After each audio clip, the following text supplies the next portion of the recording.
Bonjour à tous. Bonjour. Alors, ça y est, vous êtes pris en main, vous êtes passé l'action, mais en fait, la question, c'est de savoir si ce que vous faites, les efforts que vous avez faits jusqu'à maintenant et que vous allez faire dans le futur, sont efficaces et utiles, hein, qui vont avoir les effets escomptés. Et souvent, c'est vraiment super difficile de se rendre compte de ces progrès, n'est-ce pas, Jeff? Bah oui, c'est toujours un petit peu frustrant parce qu'on ne sait pas si on progresse ou pas, donc pour garder la motivation, c'est compliqué.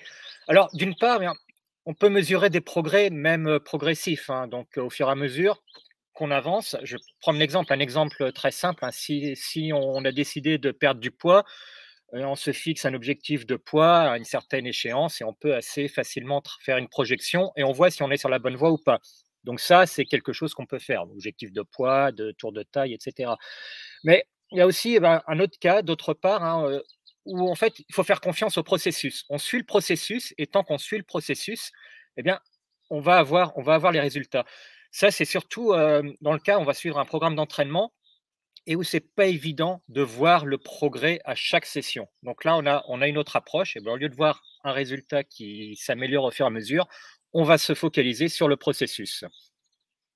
Oui, voilà, donc pour réussir, hein, il faut persévérer. Donc Jeff parle du processus, hein, mais souvent déjà le fait de poursuivre le processus est en soi déjà un succès, hein, donc c'est déjà une première étape, c'est de suivre le processus et d'être capable d'aller au bout sans s'arrêter. Alors, et souvent, hein, le résultat, il arrive juste, presque par magie, si on peut dire, simplement le fait d'aller au bout, d'aller, de continuer et surtout de maintenir l'action. D'ailleurs, si je peux me permettre de citer Georges Clemenceau qui disait, hein, il n'y a qu'une seule façon d'échouer, c'est d'abandonner avant d'avoir réussi. Et oui, et donc, en fait, le truc, c'est qu'il faut avant tout réussir à ne pas s'arrêter. Hein, donc voilà. En soi, c'est déjà une réussite de ne pas s'arrêter. Et pour cela, un bon moyen, il faut que les activités qu'on programme, elles soient plaisantes et atteignables. Évidemment, si on programme quelque chose et que si on parle d'un entraînement et que après une session, on est complètement épuisé ou si on a des courbatures pendant plusieurs jours, forcément, vous allez être beaucoup moins motivé. Alors aujourd'hui, hein, les données scientifiques permettent de prévoir l'effet des actions, hein, Marc. Oui, oui, et donc en s'appuyant sur ces données scientifiques, hein, l'idée c'est de bien choisir son objectif. Si vous essayez de faire trop ou au contraire pas assez, c'est-à-dire que si vous faites trop, bah, vous allez vous démotiver, vous êtes peut-être vous blesser ou vous démotiver simplement. Et puis si vous ne faites pas assez, vous allez dire bah, finalement ça sert à rien, etc. Donc il faut bien choisir son objectif à la fois en termes de typologie, donc quel type d'action vous allez mener, mais aussi en termes d'intensité et de difficulté. Et donc, vraiment, ce qu'il faut, c'est choisir un programme avec un niveau raisonnable. Et il faut aussi choisir évidemment des actions pour lesquelles on a des éléments scientifiques qui nous permettent de dire ça va fonctionner puisque ça a été étudié dans ce cadre. Et pour qu'on puisse valider si c'est été validé par la science, bah, il faut que ça soit forcément mesurable. Oui, donc en fait, voilà, l'idée après, c'est d'exécuter la démarche tous les jours dans la durée. Donc finalement, si on a des choses qu'on peut mesurer tous les jours, ça nous permet d'avancer, on voit qu'on est sur la bonne voie. Et dans certains cas, bien, il faut faire confiance au processus quand on a des programmes dont les résultats ne se voient pas immédiatement ou ne se voient pas à chaque fois. Alors, là, je vais vous donner un exemple, hein. Alors là, du coup, ce n'est pas un programme pour perdre du poids ou pour gagner la ligne, mais moi, j'ai un programme de force en ce moment qui me demande d'aller travailler avec ces petits objets qu'on voit ici, aller les soulever 3 fois par semaine au-dessus de la tête. Et comme j'ai atteint un certain niveau et un certain niveau de force, eh bien, je ne peux pas juste avoir du linéaire et prendre plus lourd ou plus de répétitions à chaque fois, sinon je vais me cracher. Eh bien, qu'est-ce que j'ai? J'ai un programme sur plusieurs semaines qui a été testé, qui est éprouvé, qui a été fait par d'autres. Et je sais que même là, aujourd'hui, je vais travailler avec 20 kilos, qui est relativement léger pour moi parce que j'ai fait jusqu'à 32 kilos. Si je suivais des progrès à chaque fois, je me dirais ça sert à rien.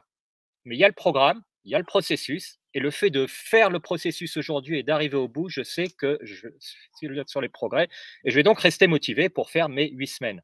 Donc, il faut faire confiance au processus. Ensuite, après quelques semaines ou quelques mois, Mais on peut faire le point sur le résultat obtenu. Et là, eh bien, on voit ça a marché ou des fois, ça n'a pas aussi bien marché. Dans ces cas-là, on fait les ajustements, mais on continue.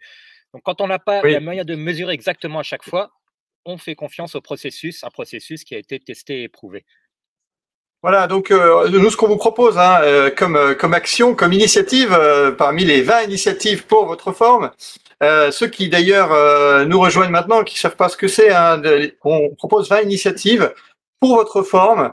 Donc, c'est des actions faciles à mettre en œuvre pour vous mettre dans une bonne dynamique pour être en meilleure forme, en meilleure santé. Alors, ce qu'on vous propose maintenant, c'est de choisir une activité dont l'effet est mesurable, quelque chose que vous pouvez faire tout de suite maintenant et que vous allez pouvoir faire dans la durée. Il y a pas mal d'actions possibles. Si vous n'êtes pas inspiré, contactez-nous. Vous pouvez vous inscrire sur le site. Il y a un lien dans la description.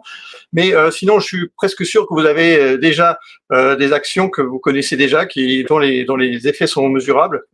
Et vous choisissez, vous pouvez télécharger donc le PDF, toujours en vous inscrivant sur le site, vous téléchargez le PDF, vous pouvez l'inscrire dessus et vous engager à faire tous les jours cette action et essayer de le faire au moins pendant 2 semaines d'affilée tous les jours et peut-être un peu plus. Et ensuite, vous mesurez les résultats que vous avez obtenus. Voilà, donc comme le dit Marc, choisissez votre action, vous savez quel résultat vous voulez obtenir et ce que vous allez suivre, eh bien, c'est vraiment le fait de faire l'action tous les jours. Alors bon, maintenant, on va se retrouver pour une prochaine initiative. Alors on se retrouve lundi, c'est le lundi de Pâques, mais on va quand même se retrouver. Donc, quel va être le sujet de la prochaine initiative? Alors, est-ce qu'on va leur dire? Alors, jusqu'à maintenant, on a toujours dit, qu'est-ce que t'en penses, Jeff? On leur dit le prochain. Je ne sais pas, on arrive en fin de semaine, donc est-ce qu'on doit maintenir le Une surprise pour lundi. Ou alors non, allez, on va pas faire de suspense, on va leur dire. Voilà, on va vous le dire. Semaine prochaine, donc lundi de Pâques, on sera quand même en live tous les deux à 11h30 pile sur Facebook et LinkedIn. Donc on va parler demain de souffle. Pas demain, lundi. Lundi, merci. Lundi, on va parler de souffle. Oui, et imaginez si vous pouviez monter rapidement 3 étages à pied et sans être essoufflé. Vous arrivez en haut, vous n'êtes pas du tout essoufflé. Même à peine fatigué. Est-ce que ça vous tente? Et justement, c'est de ça qu'on va parler lundi à 11h30. Et voilà, on espère que vous serez là, nombreux. Voilà, donc on se voit lundi, même si c'est le lundi de Pâques. On amènera les œufs en chocolat, bien sûr, parce que bon, on le dit, il ne faut pas non plus refuser le plaisir. D'ailleurs, on vous en parlera du plaisir alimentaire dans une prochaine vidéo. Donc bien, inscrivez-vous pour ne pas manquer, pour avoir le lien directement pour voir notre live en direct, puisque c'est du direct. Le lien est dans la description. Donc voilà, à lundi. Lundi, 11h30, en direct en live sur LinkedIn et Facebook. Et on vous souhaite un bon week-end en attendant notre prochaine session lundi. À bientôt. À lundi.